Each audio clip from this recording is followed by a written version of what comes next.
नमस्कार दोस्तों, स्वागत है आपका मार्केट इन 10 मिनट्स में, जहां पर हमारा उद्देश्य होता है कि हम अपने निवेशकों को एक ही वीडियो के अंदर लगभग सभी डेली शेयर मार्केट अपडेट्स और ज़रूरी स्टॉक स्पेसिफिक न्यूज़ प्रोवाइड करें।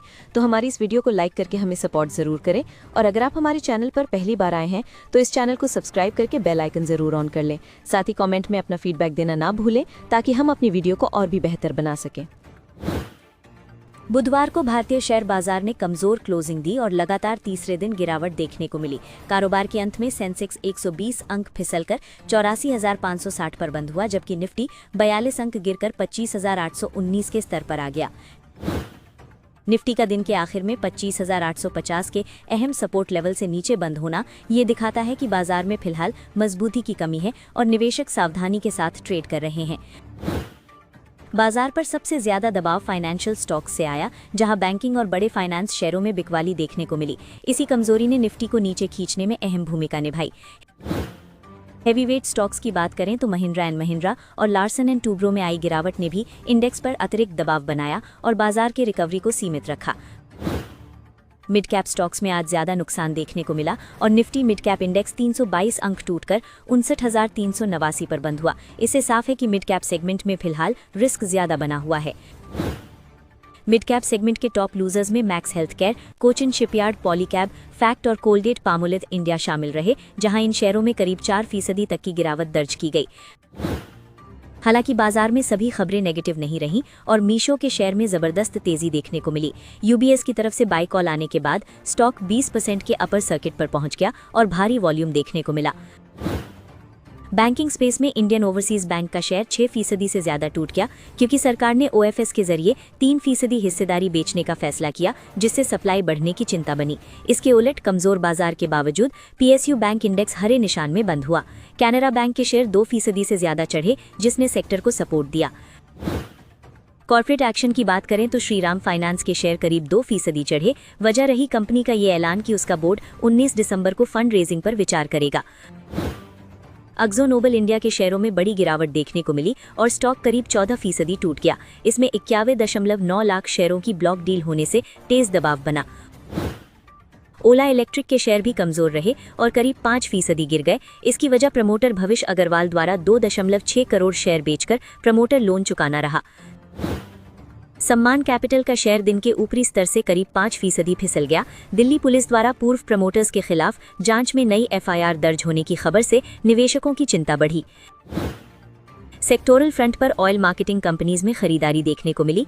पीएनजीआरबी द्वारा वन नेशन वन टैरिफ लागू करने की अधिसूचना के बाद इंद्रप्रस्थ गैस 5% से ज्यादा चढ़ा।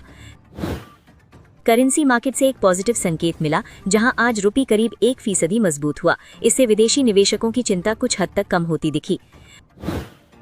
आरबीआई ने नासिक के लोक नेते आरडी क्षीरसागर सहकारी बैंक पर सख्त प्रतिबंध लगाए हैं, क्योंकि बैंक में गंभीर सुपरवाइजरी प्रॉब्लम्स पाई गई हैं। इसका मकसद बैंक की हालत को कंट्रोल में रखना और जमाकर्ताओं के पैसे की सुरक्षा करना है। इन पाबंदियों के बाद ग्राहक किसी भी खाते से पैसा नहीं निकाल सकते।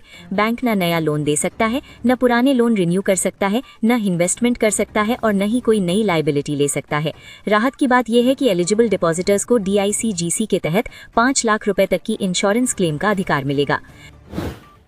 जापान के 10 साल के गवर्नमेंट बॉन्ड का यील्ड करीब 1.98% तक पहुंच गया है, जिसका मतलब है कि इन्वेस्टर्स बॉन्ड्स बेच रहे हैं और सरकार की फिस्कल हेल्थ को लेकर चिंता बढ़ रही है। इसकी बड़ी वजह सरकार का भारी खर्च है, क्योंकि 2026 का बजट 120 ट्रिलियन येन से ज्यादा हो सकता है।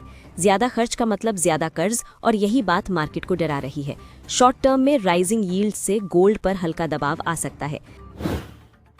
फाइनेंस मिनिस्टर निर्मला सीतारमण ने कहा है कि ग्लोबल ट्रेड अब टैरिफ्स और दूसरे मेजर्स के जरिए वेपनाइज्ड हो चुका है।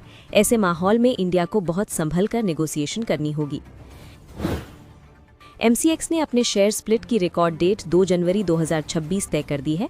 MCX पहले ही ये फैसला कर चुका है कि 10 रुपये फेस वैल्यू वाला एक शेयर अब 2 रुपये फेस वैल्यू में बदल जाएगा, मतलब एक शेयर के 5 शेयर हो जाएंगे।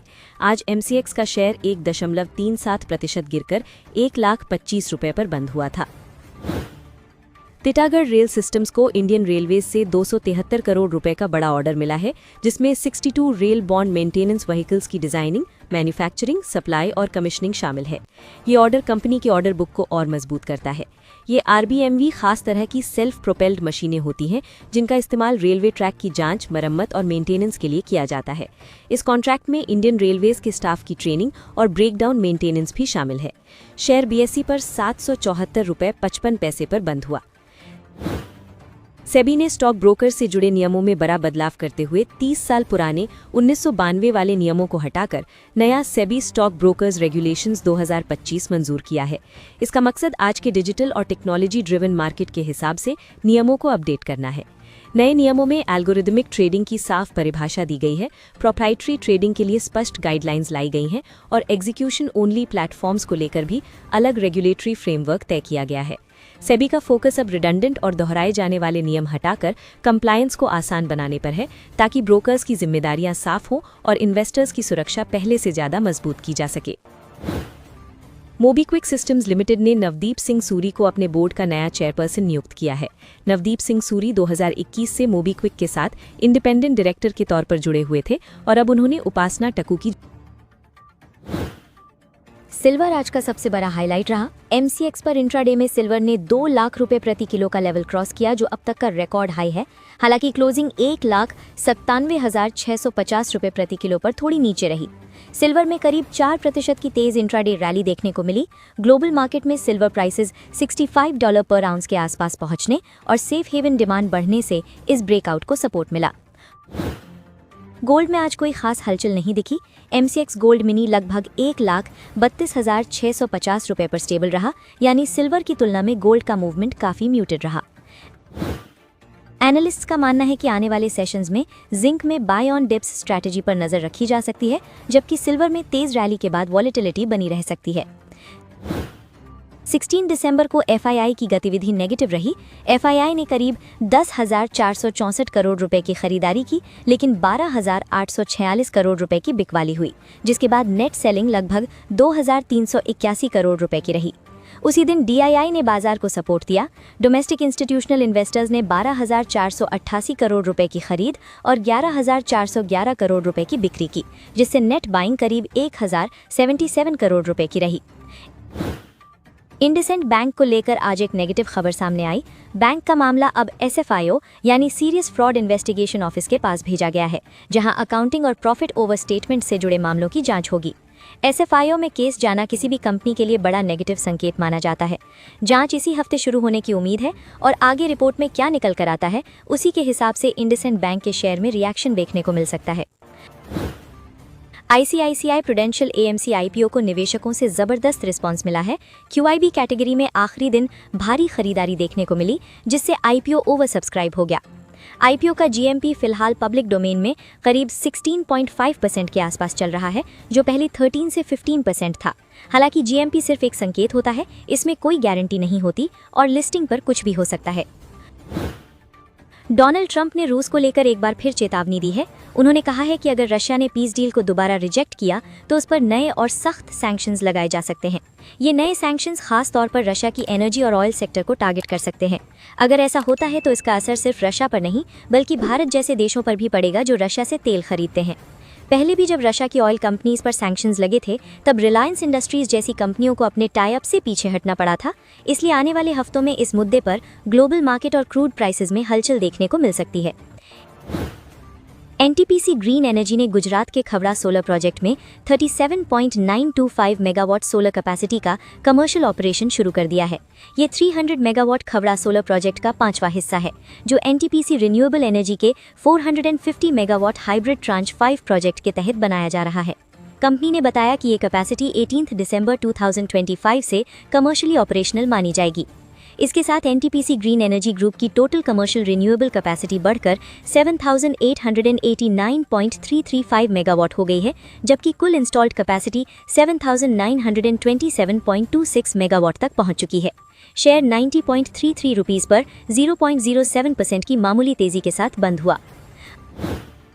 IT services company HCL tech को नीदरलैंड्स की चौथी सबसे बड़ी रिटेल बैंक ASN बैंक ने स्ट्रेटेजिक पार्टनर के तौर पर चुना है। ये पार्टनरशिप बैंक की नई स्ट्रैटेजी सिंप्लीफाई एंड ग्रो के तहत की गई है। इस मल्टी ईयर एग्रीमेंट के तहत HCL टेक ASN बैंक की IT आर्किटेक्चर को मॉडर्न और स्टैंडर्डाइज करने में मदद करेगी। इसमें आईटी सर्विसेज को कंसोलिडेट करना और एंटरप्राइज एप्लीकेशंस को बेहतर तरीके से मैनेज करना शामिल है। शेयर 0.21% की हल्की बढ़त के साथ 1655 रुपीस पर बंद हुआ। अंतरावेटी हैंडलिंग सेल की subsidiary AGNV infra projects private limited को BMC से म्युनिसिपल सॉलिड वेस्ट कलेक्शन और ट्रांसपोर्टेशन के 2 बड़े कॉन्ट्रैक्ट्स मिले हैं, जिनकी कंबाइंड वैल्यू करीब 1330 करोड़ रुपीस है। ये कॉन्ट्रैक्ट्स एक कंसोर्शियम को मिले हैं, जिसमें AGNVIL की 51%, जिगर ट्रांसपोर्ट कंपनी की 29% और MK एंटरप्राइजेस की 20% हिस्सेदारी है। दोनों कॉन्ट्रैक्ट्स की टेन्योर 7 ईयर्स की है। शेयर 432 रुपीस पर 0.34% की हल्की गिरावट के साथ बंद हुआ। वेदांता के चेयरमैन अनिल अग्रवाल ने NCLT से डी मर्जर अप्रूवल मिलने के बाद कहा कि ग्रुप रीस्ट्रक्चरिंग अप्रैल 2026 तक पूरी करने का लक्ष्य रखा गया है। उनके मुताबिक मार्च-अप्रैल 2026 तक सभी डी मर्ज्ड एंटिटीज लिस्टेड हो जाएंगी। अनिल अग्रवाल ने कहा कि पेरेंट कंपनी वेदांता रिसोर्सेज अगले 4 साल में डेट फ्री बनने की दिशा में काम कर रही है और इसके लिए disciplined debt reduction plan follow किया जा रहा है। KPI ग्रीन एनर्जी के बोर्ड ने प्रेफरेंशियल इशू के जरिए फंड रेज को मंजूरी दी है। इसमें up to 1.01 crore fully convertible equity warrants जारी किए जाएंगे। ये वारंट्स 470.3 रुपीस के इशू प्राइस पर कोयोश एनर्जिया प्राइवेट लिमिटेड को दिए जाएंगे, जिससे कंपनी करीब 475 करोड़ रुपए जुटाएगी। फुल कन्वर्जन के बाद कोयोश एनर्जिया की KPI ग्रीन में स्टेक करीब 4.87% हो जाएगी।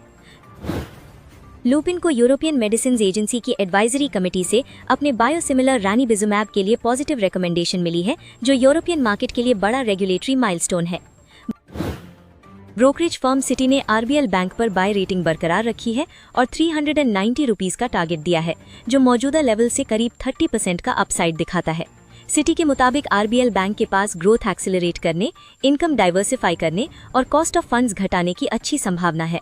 हालांकि क्रेडिट कार्ड पोर्टफोलियो में स्ट्रेस कुछ क्वार्टर्स तक बना रह सकता है। एमिरेट्स NBD बैंक द्वारा RBL बैंक में 60% स्टेक एक्विजिशन की डील करीब 26,850 करोड़ रुपीस की इंडिया के फाइनेंशियल सर्विसेज सेक्टर में अब तक की सबसे बड़ी FDI मानी जा रही है।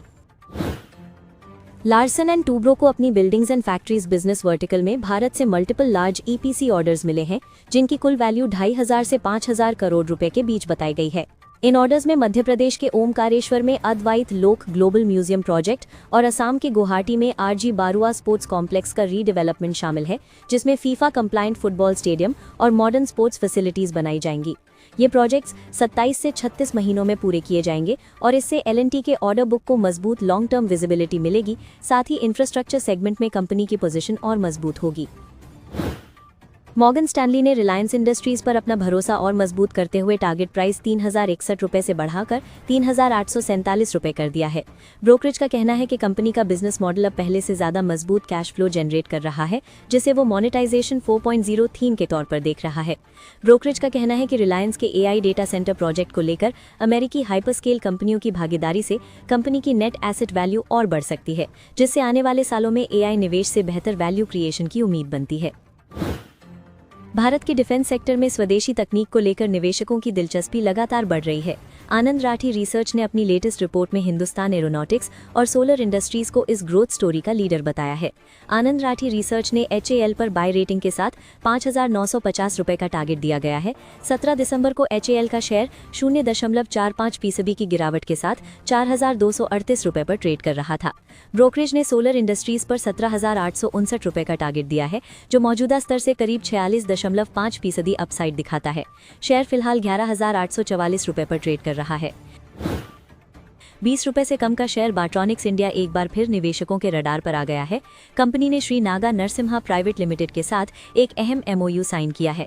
इस समझौते के तहत बाट्रॉनिक्स किसानों, FPOs और मंडियों से सीधे कृषि उत्पाद खरीदेगी, जबकि श्री नागा नरसिम्हा इन्हें क्विक कॉमर्स, मॉडर्न ट्रेड और इंस्टीट्यूशनल बायर्स तक पहुंचाएगी। 17 दिसंबर को बाट्रॉनिक्स का शेयर 11.9 रुपए पर ट्रेड कर रहा था, जो अपने 52 हफ्तों के हाई से करीब 50% नीचे है। BL कैशअप एंड सन्स लिमिटेड को चेन्नई के सतवा चेन्नई नॉलेज सिटी प्रोजेक्ट के लिए 615.69 करोड़ रुपए का सिविल और स्ट्रक्चरल वर्क ऑर्डर मिला है। शेयर हाल ही में 52 हफ्तों के लो से करीब 35% ऊपर है।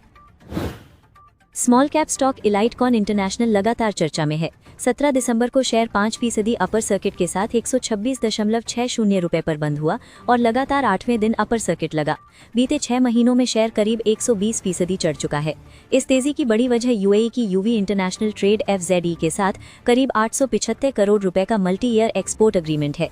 डील के तहत इलाइटकॉन सिगरेट, शीशा प्रीमिक्स, हुक्का तंबाकू और स्मोकिंग प्रोडक्ट्स की सप्लाई करेगी। VL इंफ्रा प्रोजेक्ट्स एक माइक्रो कैप कंपनी है, लेकिन इसके बावजूद शेयर में करीब 7.5% की तेजी देखने को मिली, जिसकी वजह कंपनी को मिला 42 करोड़ रुपए का नया ऑर्डर है। भले ही ऑर्डर अमाउंट छोटा लगे, लेकिन कंपनी का मार्केट कैप करीब 43 करोड़ रुपए है, यानी लगभग अपनी पूरी वैल्यू के बराबर का ऑर्डर मिलना बड़ी बात है। डायमंड पावर इंफ्रास्ट्रक्चर को राजेश पावर सर्विसेज की तरफ से करीब 58 करोड़ रुपए का केबल सप्लाई ऑर्डर मिला है। कंस्ट्रक्शन और पावर इंफ्रा से जुड़े ऑर्डर्स आगे कंपनी की कमाई को सपोर्ट कर सकते हैं, इसलिए स्टॉक पर भी नजर रखना जरूरी है। RVNL को नॉर्थ ईस्टर्न रेलवेज की तरफ से 165 करोड़ रुपए का ब्रिज कंस्ट्रक्शन ऑर्डर मिला है, जो ऑर्डर बुक के लिए पॉजिटिव है। हालांकि रेलवे सेक्टर पिछले 1.5 साल से दबाव में है और RVNL का शेयर अपने 52 वीक लो के काफी करीब ट्रेड कर रहा है। सरकार ने रेयर अर्थ मैग्नेट मैन्युफैक्चरिंग के लिए 7,280 करोड़ रुपए की बड़ी स्कीम को नोटिफाई किया है, जिसका मकसद इलेक्ट्रॉनिक्स और एडवांस्ड इंडस्ट्रीज में आत्मनिर्भरता बढ़ाना है। रेयर अर्थ मैग्नेट बनाने के लिए रेयर अर्थ माइनिंग जरूरी होती है, इसलिए माइनिंग सेक्टर से जुड़ी कंपनियों को इस स्कीम का अप्रत्यक्ष फायदा मिल सकता है। GMDC, वेदांता, हिंदुस्तान जिंक और नेशनल एल्यूमिनियम जैसी कंपनियां माइनिंग से जुड़ी हैं, इसलिए आने वाले समय में इन शेयरों पर निवेशकों की नजर बढ़ सकती है।